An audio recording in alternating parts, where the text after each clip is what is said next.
We need to start now shaping the future. It means supporting our Democratic nominee in New York City's mayoral race, Zohran Mamdani.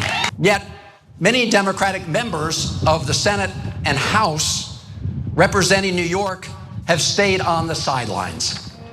That kind of spineless politics is what people are sick of. They need to get behind him and get behind him now. Direct shots fired. Senator Chris Van Hollen is taking those shots at Democratic leadership for refusing to endorse New York City mayoral nominee Zohran Mamdani.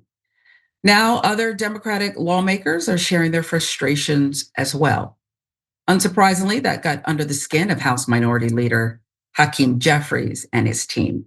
Van Hollen made the comments at the Polk County steak fry in Iowa over the weekend. They came after months of Chuck Schumer, Hakeem Jeffries repeatedly refusing to get behind the Democratic nominee in the New York mayoral race.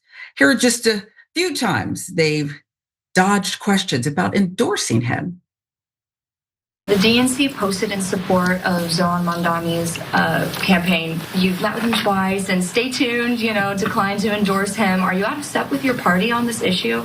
I don't know. I guess people are going to have to figure that out. It's pretty unusual for a high-ranking Democrat like yourself to withhold the endorsement of your party's nominee for candidate for New York City mayor. I don't think we've withheld an endorsement.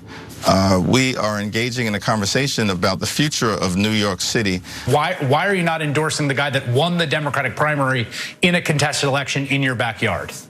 Well, I look forward to sitting down and talking to him.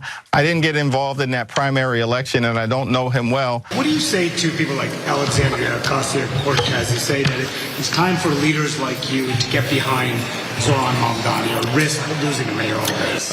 We met yesterday. We had a good meeting. We know each other well, and we're going to keep talking. So what you're saying is you're not going to endorse him, okay? Just be honest about it. Jeffries' team deeply offended by Chris Van Hollen calling them out.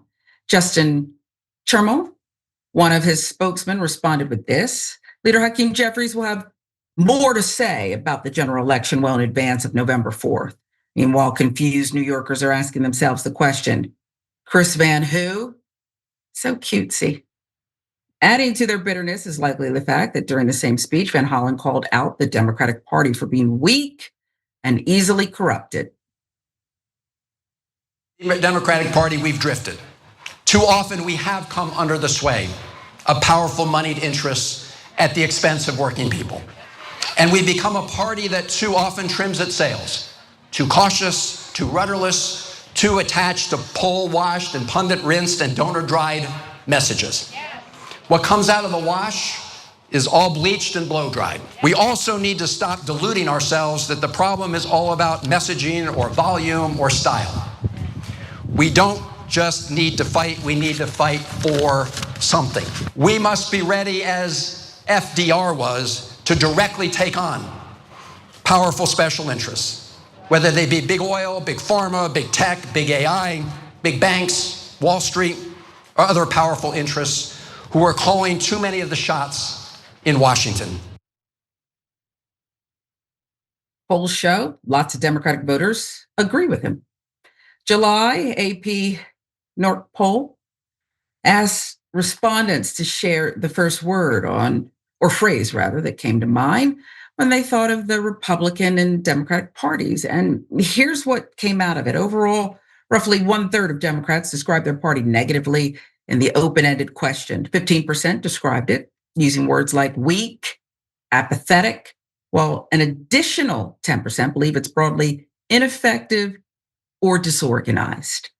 Again, Van Hollen is not the only Democrat fed up with leadership's unwillingness to endorse Mamdani.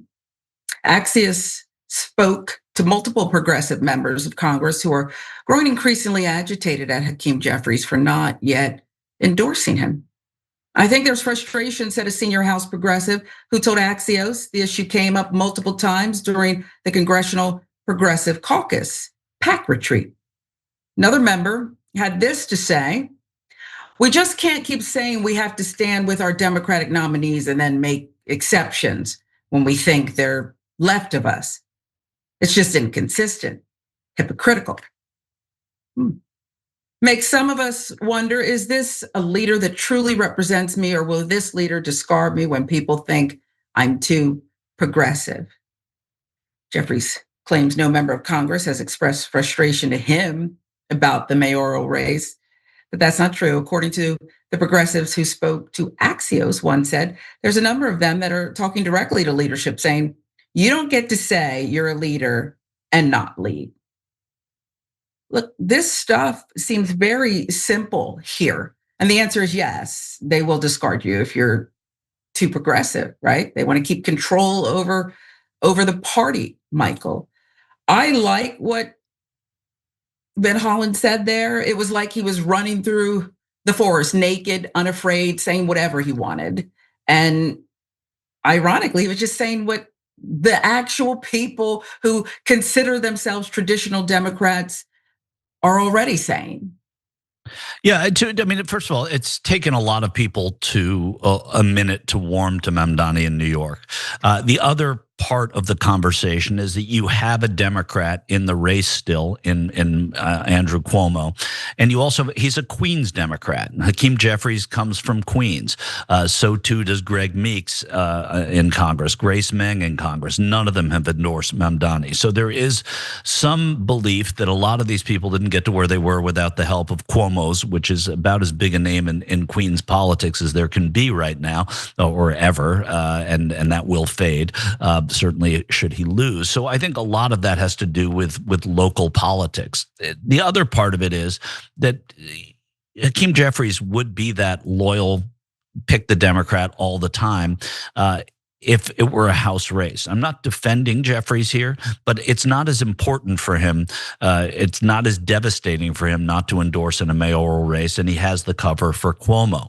As far as Chris Van Hollen is concerned, I mean, Chris Van Hollen on this is a great voice. He was the head of the Democratic Senate Campaign Committee when in, I guess it was 2018, when they actually made some inroads. He is well liked. He is running for something here, and I would imagine he's running to be the next majority leader or minority leader in the Senate, putting his name in there, not ceding it just to Chris Murphy, who a lot of people think would get it when Schumer leaves.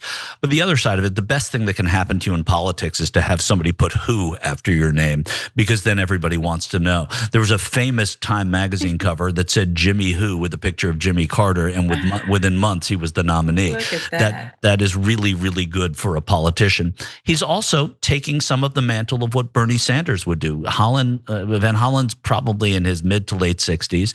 He's a younger version of a senator who could be firebrand when he wants to be, and you're seeing it on display here. So people look for the void and they try and fill it. As far as Mamdani, I think Kathy Hochul, the governor, gave a lot of people cover. Eventually they're going to come around to it, especially if Cuomo's numbers don't get better in that race as it gets closer. You really think that the cover, Jimmy Who, took him from a peanut farm to the presidency? Well, it certainly helped because it got people's attention, right? Yeah. I mean, they put it on buttons after it was on. They put it on hats and T-shirts and everything. So Jimmy Who was a big part of getting him national attention. Every time you ring the bell below, an angel gets his wings. Totally not true, but it does keep you updated on our live shows.